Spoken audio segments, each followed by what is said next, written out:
Hello, welcome to Politricking with Tshidi Madia. My name is Tshidi. This is episode 11 of season 3 of a politics podcast brought to you by Eyewitness News. So this podcast comes out as South Africa marks 47 years since the 1976 youth uprisings. Soweto, Langa, where young people said, actually, enough is enough. We will not take instruction from an apartheid government. We will not allow Afrikaans to be the medium of instruction that's used in township schools. And of course, what followed really was an oppressive regime exercising its might against harmless children who are merely saying no. So the things that's been on my mind as we reach 47 years, as we commemorate and we think about the Hector Petersons, and as you think about the journalists, I always think about the journalists who captured that moment. Wuntate Sam, I always think about those people as well, about, how important they were to telling the South African story. So yeah, when you bash us on social media, you must know we understand the importance of the moment and the responsibility on our shoulders in telling the story of where we are. With that in mind, I have to tell you, I think a lot about the language of protests. The youth of 1976 versus the youth of 2023. I think about this on the back of what happened at Fort Hare, where over a timetable, right? Exams timetable, parts of the university were burnt down, only for students to cry literally the following week. I often think about that, and I'm not sure if I can reconcile who we are and what we've become. I think about imagination because I don't know if the political players have an imagination. I don't know if the generation of young people currently are able to imagine our world anew, are able to agitate, are able to be hurtful, so frustrated. Because you see, you also need that, right? That's part of what you require to catapult yourself towards change, is you must be pissed off with something. And so I think a little bit about that, and I don't know if, rekwatile enough, are we frustrated enough? So those are the kind of thoughts that have been going back and forth in my head. It's part of the conversation I'm going to be having this week. I've got Mbali Ntuli, who I'll be chatting to, but before Mbali, yes, I'm going to talk about the party politics space. Ace Makashule, long-time chair, he who spoke of Mutengisi, has been expelled from the ANC. What does this mean for Ace Makashule? I'm not sure. If you had said this a few years ago, because this is a protracted story, right? It's been with the ANC since 2021. That's when he unilaterally, like one man standing, tried to suspend the party president, Cyril Ramaphosa. He was told to apologize. Instead of apologizing, he dashed off to the courts, High Court, Supreme Court, Concourt, anything to not apologize. And while all of that is happening, internally the ANC was running a disciplinary process against Ace Makashule. At this process, mind you, he would not pitch. He would also frustrate that process, from what I understood. He would dump his legal representative out of the blue. There was just a lot of things. And the feeling that I kept getting as a journalist and as an observer was, this is going to be protected because he wanted to be protected. But I also felt that he lost his steam. Those who thought that Ace could do something, show us something, that actually passed. That time, the window period for him to do something, I felt long came and went. It wasn't that lead up to that 2022 national conference, wasn't it? So now people are saying, he will divide the ANC, leaders will leave. I don't think so. Because some of those who are loyal to Ace Makashule have remained, made it into the NEC. People in the ANC want to be in the NEC and won't upset that for anything. So I don't see people walking away. The idea that he will go form a party, join an EFF, will do something to take away the numbers, that remains to be seen. But I think, again, no major dent. I think when people have the ability to dispense patronage, we assume that they're more powerful than they really are. And that's kind of what we've been seeing with Ace Makashule, is that the power we thought he had, we haven't necessarily seen. But you must have strategy and tactics, not just the one. And I think he's found himself wanting, because national politics, I say papadi.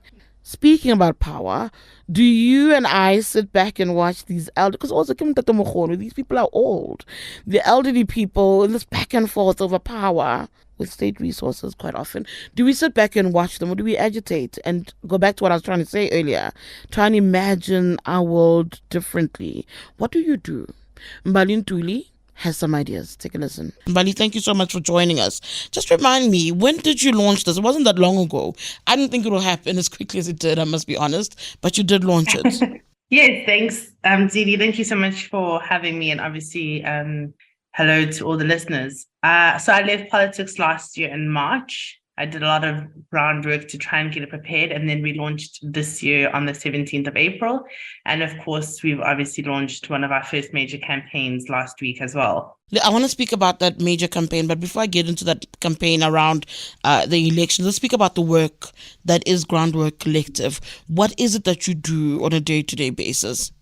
Sure. So, like you said, when I left politics and feeling quite disillusioned and feeling as though there was a lot of talk rather than a lot of action, I had said that I wanted to go back to the ground. I wanted to get things done. And when I was in politics, obviously, I had done a lot of work from the youth to rural areas to townships. And for me, there were some striking things that just were a scandal that we weren't having proper attention being paid to that I wanted to go and tackle first. So GroundWork Collective, after extensive research focus groups going around the country with some reputable research companies and people, we developed what we call a life cycle sustainability model. So the first is under food production.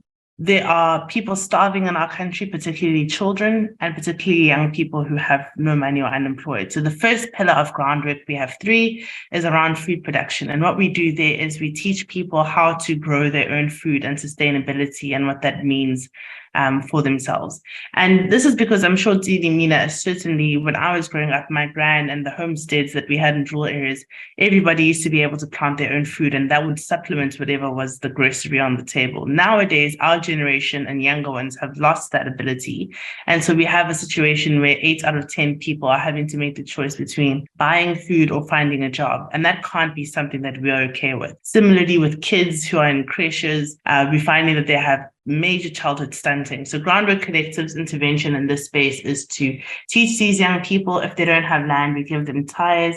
We're also doing this in a creche model because there's no subsidy to creches. And then we're also doing and piloting it in high school so that kids also in high school can already be part of the sustainability conversation, can already have these skills, and can also somewhat not have to rely solely on the nutrition school program that sometimes is on and off. So that's the first thing. After you've taken someone and you've given them food, now you want to give them the dignity of having some kind of skill or job. So our second pillar is skills and entrepreneurship. And here we've really teamed up with some people that are providing mentorship, who are providing work readiness programs.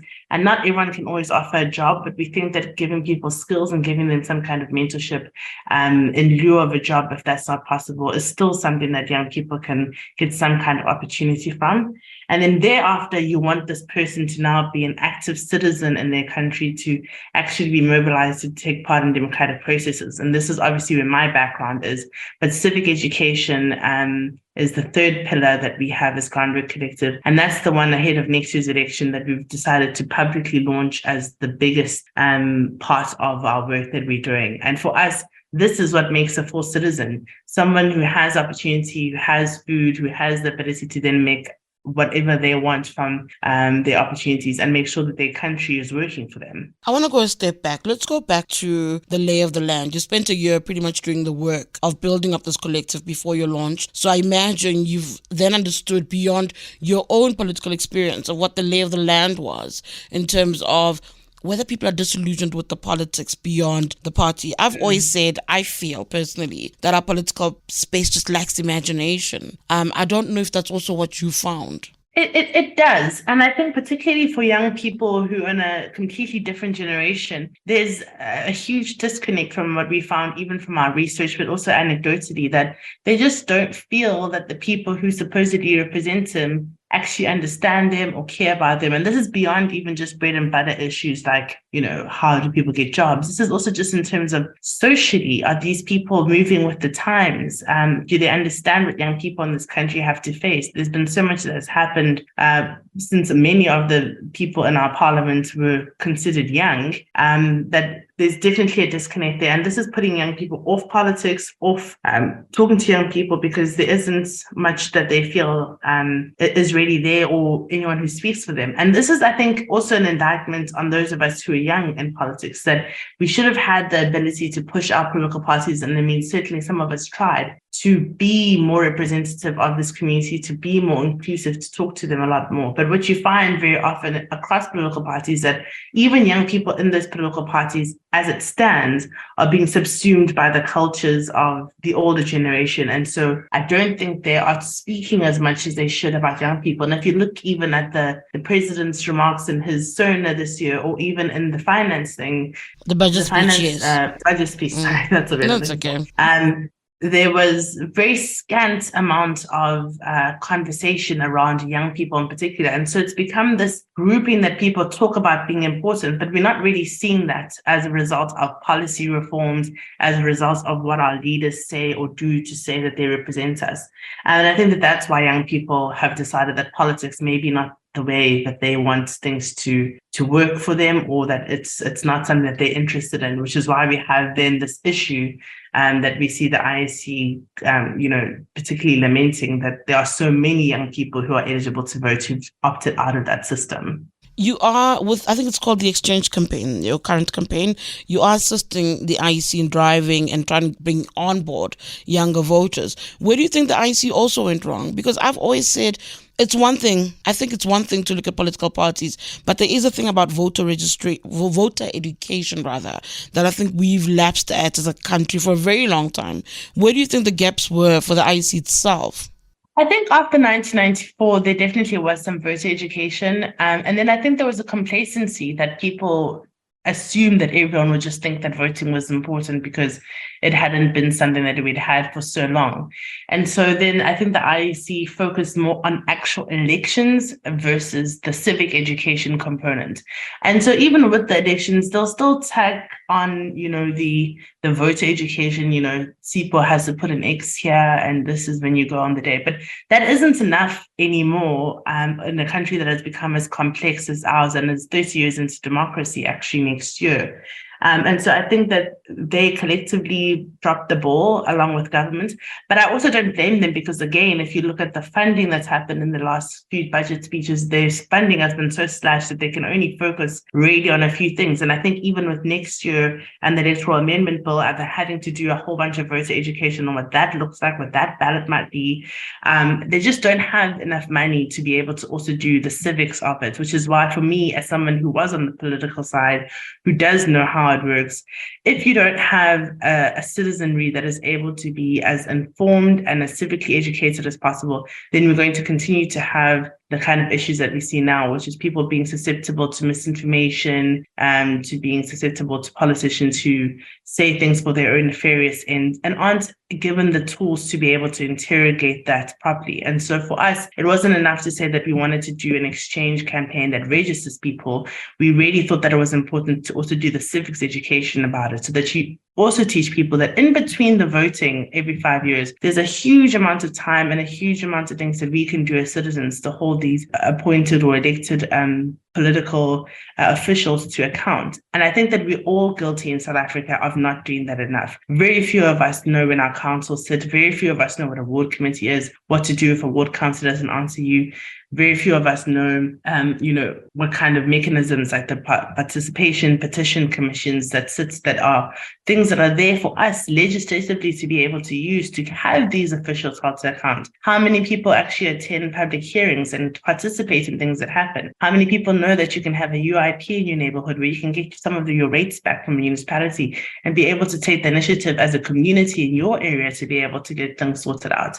And I don't blame South Africans because we're so overwhelmed by everything that's happening every single day that we all feel we've sort of been hit over the head, which is why we've decided to do it in very digestible bites, easy to understand WhatsApps, animations, videos that are hopefully going to be able to get a lot of people understanding what it is that their rights are beyond just voting every couple of years. Because if we don't do that, then we're in trouble and we're in danger of having a whole cohort of young people that just aren't going to get into the habit of never voting. I was just about to say to you, it's a very difficult landscape that you're trying to manage, that you're trying to navigate, where South Africans are overwhelmed, even by the messaging that we get from political parties. It's a mountain, what you're trying to do. It's important, but it's really difficult. What are you finding as you try and conscientize people about what it means to fully participate in their democracy? So let me say it in two silos. The one silo in terms of the people that are supportive. So we have the IEC, we have other civil society partners who are really on board and understand the messaging. And I mean, of course, for us, we're also not just going to stop at the voting and civics. We'll also do election observation with these young people. We're going to take 10,000 of them who had never voted before and train them to be election observers so they also know that they must protect their democracy. So on that side, it's really been great. On the side, because we have launched our campaign, it's been really exciting. We've been out to some tertiary institutions. We've been out into some malls and some activation areas where young people are, and we're even going to be going to some schools soon. We're finding that there is definite anger on the ground from young people. I mean, they're coming, they're registering because we've got a cool campaign. We're handing out spot prizes. We've had some celebrities and influencers join us, so people get excited about that. We also have a great concert that's going to be on the 22nd of July. So the young people are definitely enjoying it in terms of the incentive-based approach. They're enjoying listening to us when we speak to them about the civics, but you can see that the anger is palpable by how let down they are. And so it almost feels, and I'm now taking this very personally as a mission, that this is the last chance, it seems as though, of they're going to try and listen to somebody who tells them about the importance of voting, because they've been let down so badly before. And it's very saddening to see, particularly knowing, as you said in the beginning, how far we've come as young people in this country, how hard our democracy has been fought for. I don't think the youth of 1976 would have ever imagined that it would be possible that young people would be so turned off the idea of exercising their democratic rights. But given everything that's also happened lately, one can't really blame them for the anger that they have. This is what we're trying to say, is to channel that anger and that frustration in a way that works for you, rather than continues to give those who aren't doing the right thing the impunity to continue to do so. And one would make an argument that the ANC campaigns almost in a similar light. The use of celebrities trying to incentivize young people, whoever they're trying to get to vote. We've seen them bring out different kinds of celebrities. I question door to door, but they have some campaigns that kind of speak to that as well. What would be your response? And I asked this, Mbali, because I at some point felt that their methods are outdated. Door to door feels outdated. But the one thing that they do, and I think you're doing a little bit of that, is the role of celebrities and influencers in trying to draw in people. So I think that there's a lot of research that shows that to take a person who's never voted before on a consumer journey where you flip them to not only registering, but then voting and staying activated is a long, months-long process. And certainly even as when I was in politics, this would have been the case. So you can't just hit somebody on one day and say register and then wait until the election to say, okay, now come out and vote. You have to at least speak to them between the time you register them to the time you want them to come and vote 10 different times.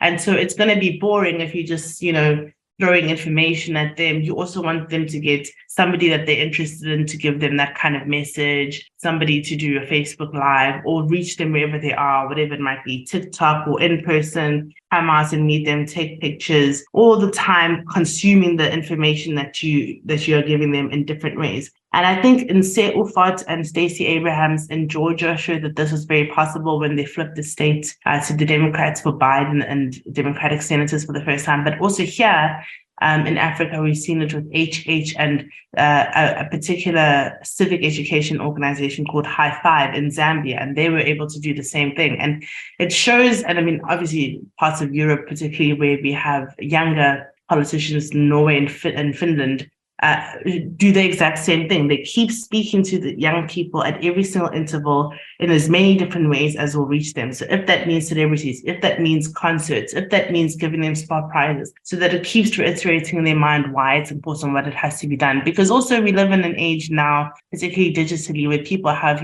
goldfish memories where they might have heard Mbali and seen her yesterday, but if Mbali doesn't continue to talk to them, the next thing is going to be happening. The next scandal happens on Twitter or whatever. So it is certainly hard, but I think it's the kind of work that you would rather have us do and do well once so that we can go out. I don't know if certain other actors who use the same methods have the credibility that people would trust them to do so.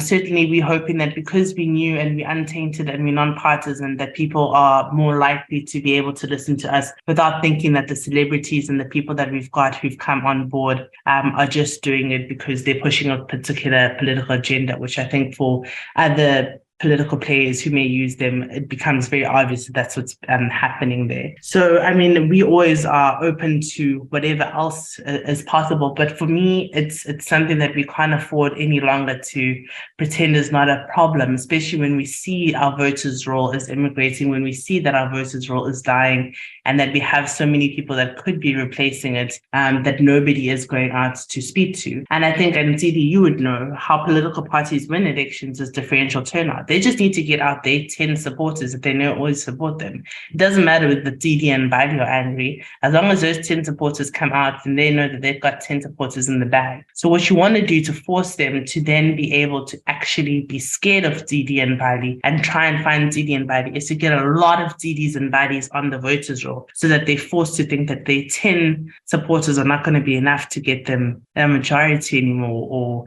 however many seats anymore. It's going to need a lot more people, which then means that they have to interact, change their policies, and do what a lot more people actually want them to do. Being non-partisan, have you tried reaching out to different political parties to engage with them?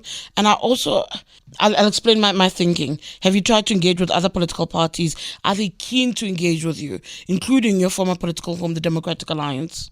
So I think that a lot of political parties have actually approached me since I started the campaign. They've asked me to you laugh, I know with Lindu and Mazibugo, when she started Apolitical, which is now I think future elect, the people who were most suspicious of her were actually from a political home. So I'd actually wonder what the experience has been like for you.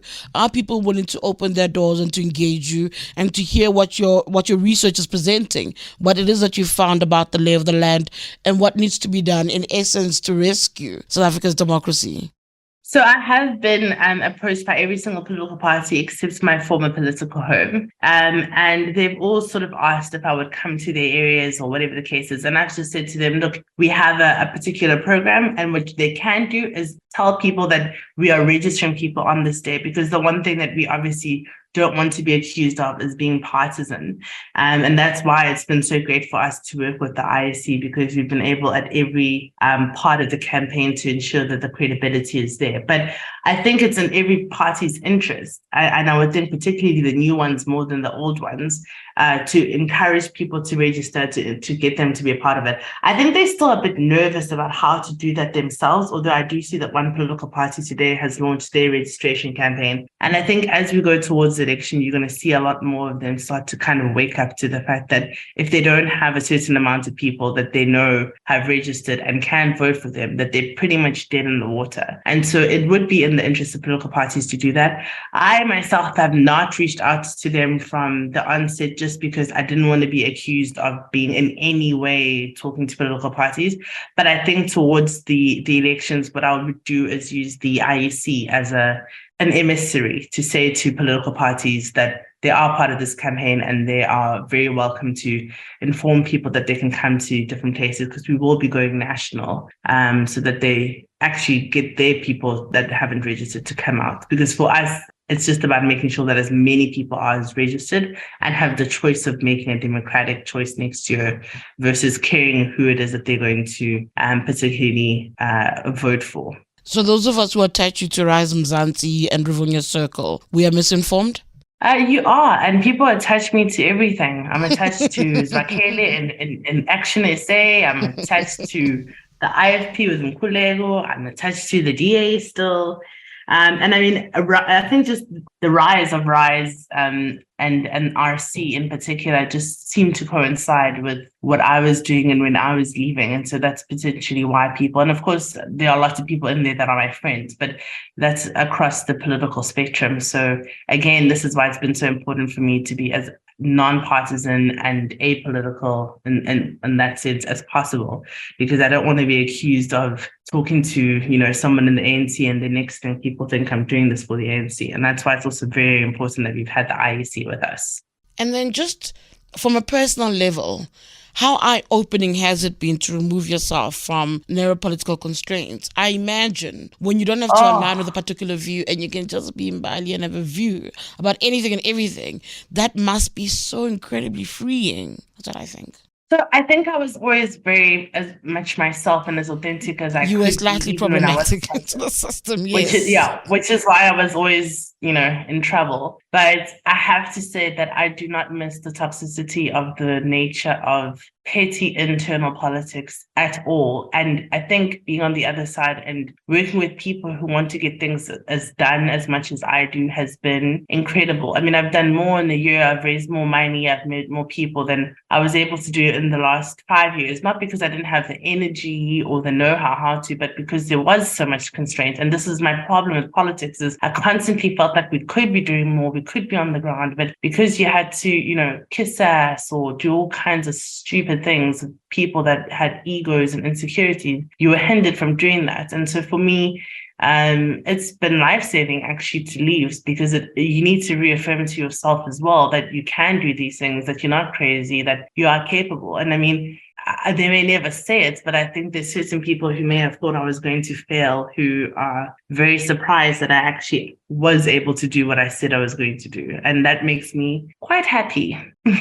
That's good to know. I am wrapping up. Just your sense of the future for South Africa's youth, with all the work that you're trying to do, with where we come from, but most importantly, with where we are at the moment. What are your thoughts? I'm an optimist by nature. It's why I can be in politics. It's why I can continue and not give up and not get bogged down and overwhelmed. So my feeling is that there's a lot more of us who very soon in the near future are going to find each other and are going to be able to collaborate. And I think that that's just really a matter of time and a tipping point that's coming. And then we're really going to see this country, because fundamentally we all know, and you've just come from outside of the country in a place I'd never heard of before, but yes, we all know how amazing this country is. And all we need to do is we just need to get the right leadership, and we need to get the right incentives for people to really do their work for us to thrive. And then the sky's the limit for South Africans. And then we don't have to have conversations about kids starving or drowning in pit toilets, or the fact that we have young people who want desperately to work and to do something with their lives and able to. And I think that there's more of us than there aren't. And I think we just need to find each other, and it will happen soon. And then the youth of South Africa will be in the spaces they want to be. But it also requires that we must understand, like Fanon and others have said, that we must be willing to give up and sacrifice something, whether that's time, whether that's the energy to be involved in these things, whether it's volunteering for situations. And we can't look around at other people and expect that they're going to do it. It's going to require all of us actually making sure that our democracy works. And that includes older generations who themselves have checked out in some way and think that they may be superior by the fact that they just vote. It's not enough anymore. It's not enough to vote anymore. If you could go back, this is really my last question.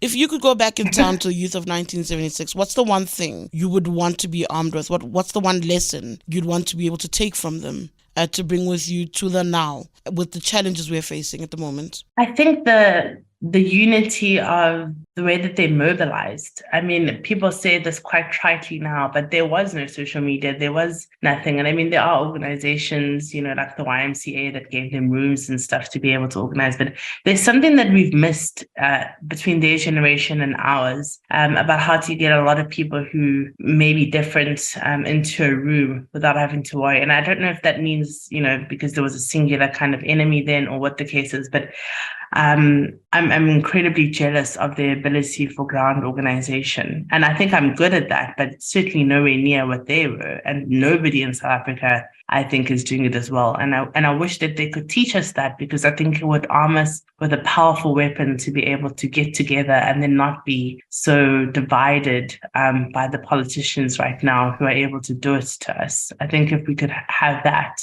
a single unit and unitary focus on the goal, then that would be great. All right, a unified vision. Thank you so much for your time. That is Sarabi and Akani's mom, Mbali Ntuli, speaking to us. Yes, they've been, I don't even know if they're around you or not. There's been so much silence. I'm like, are these just well-mannered babies, or they've just been removed? I would have loved to hear a Sarabi quip here and there. I'm a fan of hers. And her, oh my goodness, they actually have been making noise. I've just asked them to go upstairs to their room. Much love to the babies. And thank you so much for your time. That's Mbali Ntuli, speaking to us via Zoom. She's the founder of the GroundWork Collective, speaking about a campaign that they're working on, but also just thoughts and reflections as South Africa marks another Youth Day. It's been 47 years since young people gathered in the streets of Soweto and Langa and said, no, we will not take that from the government. Of course, we're speaking about Afrikaans as a medium of instruction.